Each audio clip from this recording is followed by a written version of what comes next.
Hi, my name's Di, and I'm a 60-year-old woman. My husband died about 5 years ago, but I'm still a working woman. I have 5 kids, 4 of which live in different states all across the country. They each have their own families, and I'm beyond blessed to have such a big family. One of my kids, Jack, still lives in our hometown. He attended the community college here, which is where he met his wife, Riley. I liked her, Jason, and Riley, but I didn't think my opinion mattered either way as long as Jack was happy.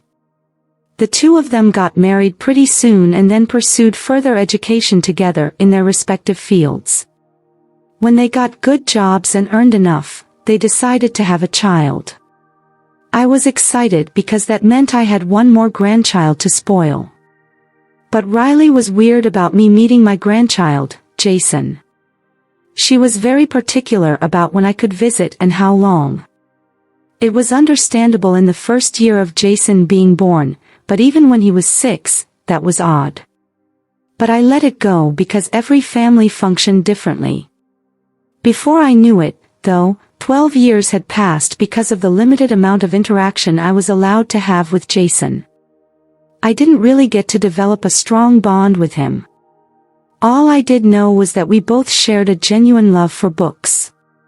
So whenever I did go over, I made sure to buy him some books I knew he'd like. One day, I was at work when I got a call from Jason. Now, that was odd for various reasons, the most prominent reason being that Jason and I barely spoke outside of family gatherings. I tried my best to connect with him the way I had done with my other grandchildren, but he seemed way too distant. "Grandma," he said, "are you free to talk?" "Yes, honey, any time for you." "Tell me, is everything okay?" "No, no." "Why are you crying? Did you get hurt? Is there anybody at home who can help you?" "Mom and Dad are here, but do you need me to call them for you?" "No, I called you because I needed your help." "My help? What could I help you with, darling?" "I need you to save me." "Jason, what are you talking about?" "Don't laugh, Grandma." "I'm sorry, honey. That was not what I was expecting you to say." "I'm not kidding. If you aren't going to help me, I'll find a different way." "No, hold on. I'm sorry for laughing. Now, why don't you explain what you meant?" "I need you to save me from my devil mother." "Devil mother? Honey, what do you mean?" "She's not as sweet and nice as she acts. She's really mean to me when no one's around, and she keeps—" "Oh no, I hear someone coming up the stairs. I have to go. Please don't tell them that I've called. Bye." I was confused and concerned. As far as I knew, Riley was one of the sweetest people. I knew, how could Jason call her a devil? I didn't believe him at the time because I figured that it was just him trying to get back at Riley. After all, she probably grounded him for something he had done. As far as I knew from what both Riley and Jack had told me, Jason had been a pretty mischievous child. But I had this nagging feeling in my gut that Jason was not joking around. As I went home that day, I couldn't stop thinking about the car. It was very out of character for Jason to do that. I slept on it for a couple of days, but I still couldn't rid myself of the feeling that something was up. So, I decided to make an impulse purchase and ordered a hidden camera. Of course, I felt wrong spying on my son and his family, but I justified it by telling myself that I was only doing it because Jason called me to explicitly ask for my help. If, and hopefully, there was nothing, I could just retrieve the camera. But if there was something, then I'd have to figure out what exactly needed to be done. I hoped that even if there was something happening, a long talk would solve the issue. The camera took a couple of days to arrive, and after it did, I set it up. Thankfully, this was one of those cameras that I got live footage from, as well as recorded footage. I could access the footage through an app on my phone, which made it very convenient for me. Once I had set it up and figured out the technicalities of the gadget, I decided to call my son and ask him if I could come over. The call. Hello, sweetie. How's everything? Everything's great, Mom. What about you? It's the same old, same old. Although I was wondering about something, and I thought I'd ask you about it. Yeah, of course. Is everything okay? Yes, yes. I was just thinking that we haven't met in a long time, and I was wondering if I could just swing by your place one day. Yes, of course, Mom. How about this Sunday? Yes, that works. But shouldn't you maybe check with Riley if that's okay? Lord knows I hated it when your dad made plans without asking me about it. I know Riley would be really happy to have you over. Don't worry, Mom. All right, then. I'll be there around 5 o'clock. That works. See you soon. Take care. Even though I was going to Jack's place with ulterior motives, I was actually still excited to go spend time with my son. Considering I never really saw the rest of my family until the holiday season, it felt nice to have one of my children staying in the same town. The weekend. I tried my best to not intrude because they were living their own lives. The weekend came by pretty quickly, and I got ready pretty early on. I figured that I should take something over to their place. I went to the grocery store and picked up a nice bottle of wine, and I bought a couple of books for Jason because I knew he loved to read. When I got to my son's house, I was greeted warmly by all three of them. Jason looked at me with so much relief that I got concerned again. He hadn't tried to contact me after that first phone call, so I had no way of knowing what he was going to say when he hung up. I spent the next couple of hours just talking to Jack and Riley. We had dinner and drank wine. At some point, Jason went to his room because we were talking about adult things that I bet weren't of interest to him. So, I excused myself to go talk to Jason. Riley did try to subtly stop me, but I insisted because I had visited them after a long while, and I didn't think it was right to not spend time with my grandson. Jack stopped Riley from saying whatever he wanted to and told me to go talk to Jason. Once I got to his room, I shut the door behind me. I walked over to him and handed him the books I had gotten him. We talked for a while about the books, a conversation that he had started. He seemed really excited about them, so I let him ramble on about them. I didn't try to bring up what he had mentioned because I wanted him to do it. We moved on to talking about other things, like what was going on in our lives. At some point while he was talking to me about his school and other things, he grabbed one of his notebooks and began to write something in it. He showed it to me, and it said, "Mom's listening, can't talk about anything." I couldn't tell if he was being serious or just paranoid, but I went along with it. We continued our conversation while I wrote my plan in the notebook. I told him that I had brought along a hidden camera with me and asked if I could plant it in his room. He seemed excited and agreed instantly. I shuffled around the room and found a good spot to keep the camera that gave me a good view of the room. I started the recording and checked my phone to make sure that the camera worked. I sat with Jason a little longer until I told him that it was getting late and that I should get going.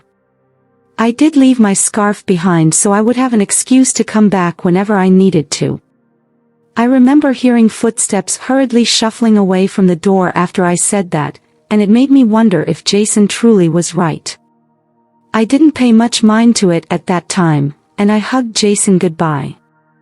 I went back downstairs and said my goodbyes to both Jack and Riley and then made my way back home. I was pretty exhausted from the night, but I did check the camera when I got back home. I stayed up for an hour to read and kept an eye on the footage just in case something happened. All that had happened was my son walked into Jason's room and asked him what we had talked about. Jason told him about it, and that was that. I fell asleep eventually, and when I woke up the next morning, I didn't check the cameras. I rushed to work, and I only checked the camera when I knew Jason would have been back from school. Once again, nothing much happened, and I was beginning to think that Jason really was lying. I decided to give it just another day, and if I didn't find anything, I would go over when neither Jack nor Riley were home, and I'd ask Jason to give me the camera back. But that night, as I kept an eye on the footage while I read, I found out what Jason was trying to tell me. I watched Riley enter the room with a stick in her hand, with Jack trailing behind her. I immediately unmuted the video. I heard Riley ask Jason what he did that entire day. She made him narrate it to her in extreme detail. Whenever he stuttered, she would sharply ask him if he was lying, and if she felt like he was, she had him put his palms out and would deliver 2 to 3 swift raps against his knuckles. I watched in growing horror as the number of times she kept hitting him got more and more frequent. Jason was sobbing, and Jack just stood there and watched. I was disappointed and disgusted with what I was watching. I had raised all my kids in a very gentle manner. I barely even yelled at them because I believe that kids are smarter than we think. While we may not be able to reason with them, they are capable of understanding when you explain things to them. I didn't understand why Jack was just standing there and letting his son get hit for something so unnecessary. I wanted to rush over to their place and stop them, but what would I have said to them? They would have found it odd that I happened to be back just a day after I was already there.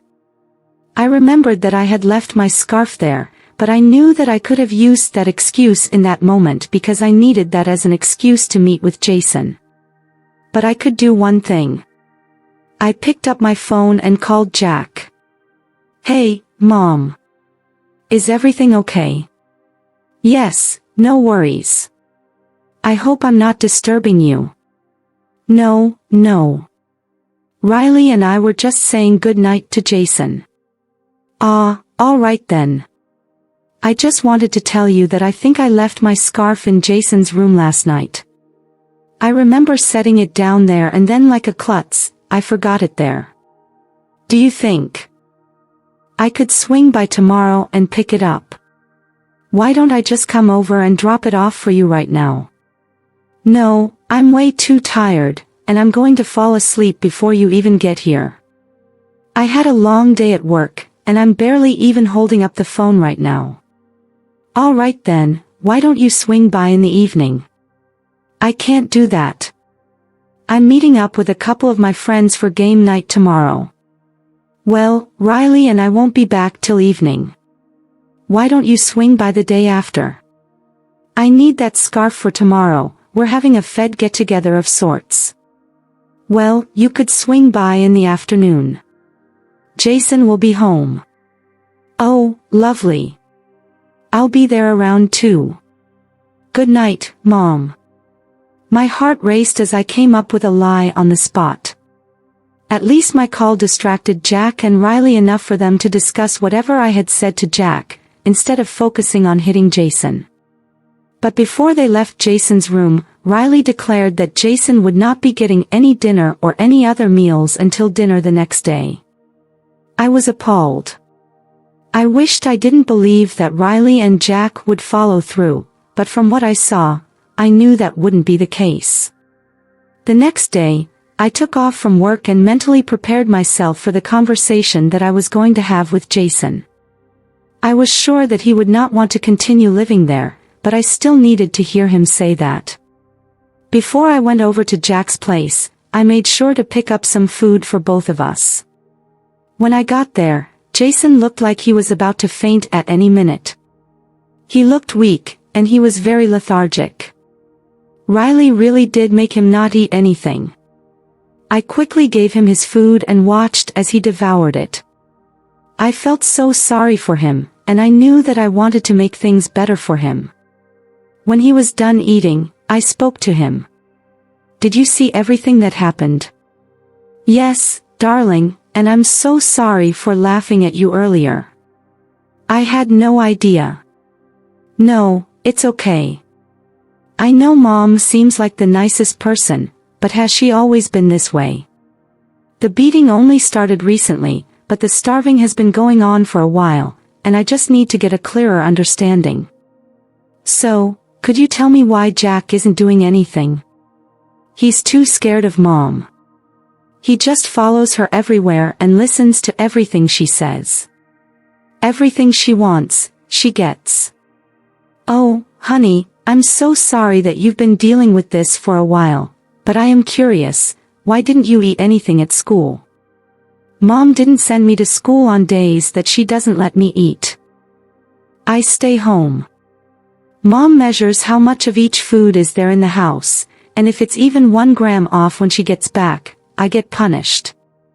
More so, she's starving you, and I'm gonna do my best, jeopardizing your education. I'm definitely going to do my best to help you out, okay? I need you to tell me right now if you would like to come live with me.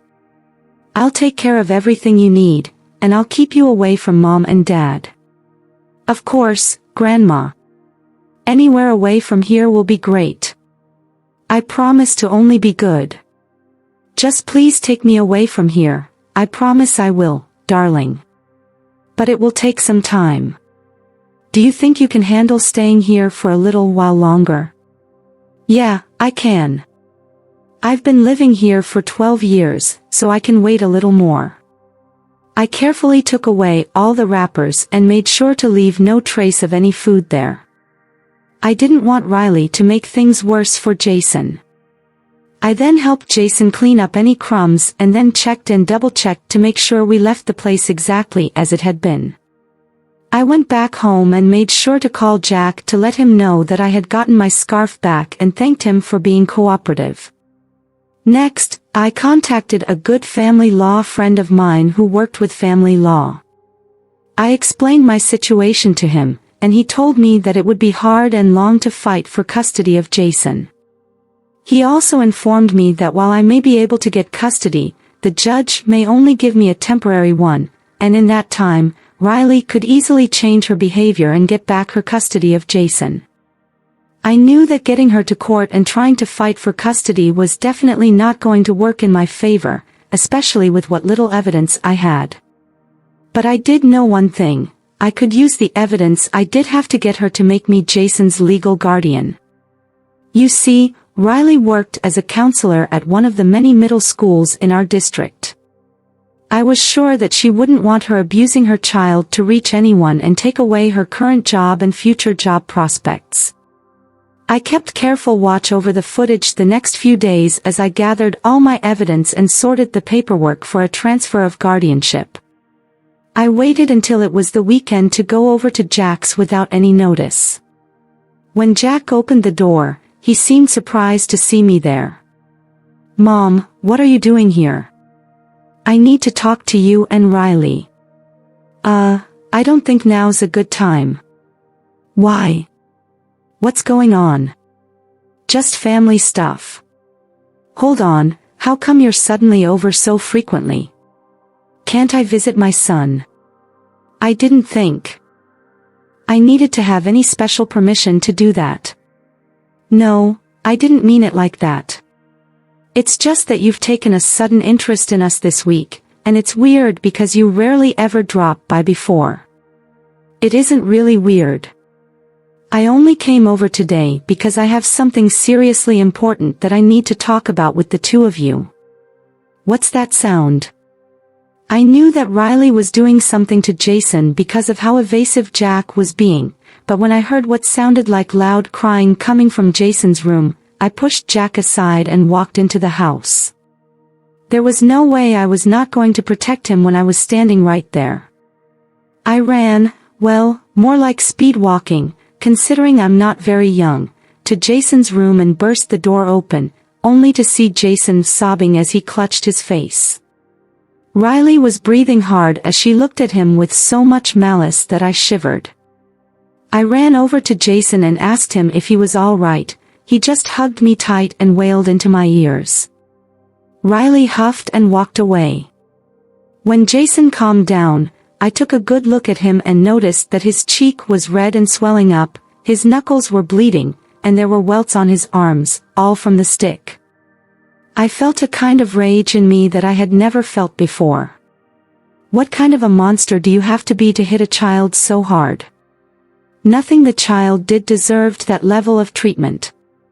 In any case, I went downstairs to the kitchen and grabbed a bag of frozen veggies, then went back upstairs to give it to Jason so he could use it to help reduce the swelling in his cheeks. Once I had made sure that he was okay, I told him that I would be taking him to my place that day and asked him to pack as many of his things as he could. With that, I walked back down to talk to both of them. Riley looked mad, and Jack looked like he wanted to be anywhere but there. How dare you just barge into our home that way? Isn't it a good thing that I did? You are hitting your child, for crying out loud. What I do in my family is none of your business. Your child is my grandson, and he is a part of my family too. You're hurting him, and I can't let that go on. He may be your grandson, but you don't live with him. You don't know what a brat he is. I'm just disciplining him. Who cares if he's a brat? He's a child, and there are so many other ways to go about disciplining a child other than hitting them. I mean, you of all people should know this. Listen, I don't believe in any of that gentle parenting crap. Leave me and my family alone. You got it? I'm afraid. I can't do that. What do you mean? I handed Riley the papers that she needed to sign to transfer guardianship to me. Both she and Jack stared at the paper for a long minute before looking at me in utter confusion. I explained to both of them that they both had to sign the papers, or I would be releasing the proof I had of them hitting Jason. What do you mean by proof? I set up a hidden camera in Jason's room last week, and I have all the proof I need. Neither of your jobs will appreciate what you guys do, especially yours, Riley. If you want to have any income at all, I suggest that you sign the papers. You were spying on us. That's a gross violation of our privacy. Don't get me wrong, but I was only acting on information that I had. I needed to make sure Jason was doing all right. Mom, don't do this to us. Give us another chance. I'll make sure it doesn't happen again. I don't want to hear any of it. I'm very disappointed in you, Jack. I raised you to be better than this. You're just as disgusting as Riley, if not more. I'm taking Jason with me, and I expect the papers to be signed. After, if you don't, you know what will happen. I knew that neither of them wanted to play with that kind of risk, so they didn't put up a fight when Jason and I walked out. I took Jason to go get dinner and ice cream, and I tried my best to comfort him. I provided him with a safe space to share his feelings and to just exist without the fear of one tiny action causing havoc. In the weeks that followed, I was granted legal guardianship of Jason. Riley and Jack cited that they planned to move to a different state and didn't want to disrupt Jason's education as a reason for transferring guardianship. The two of them did end up moving, which proved to be a big sigh of relief for me. Jason is doing much better now, and he seems a lot happier knowing that he won't ever run into his parents for a long while. It has brought about a better side to him. He's one of the kindest and sweetest kids I know. He thanks me every day for what I did for him, and I intend to keep my promise to always protect him for the rest of my life. Thank you for listening.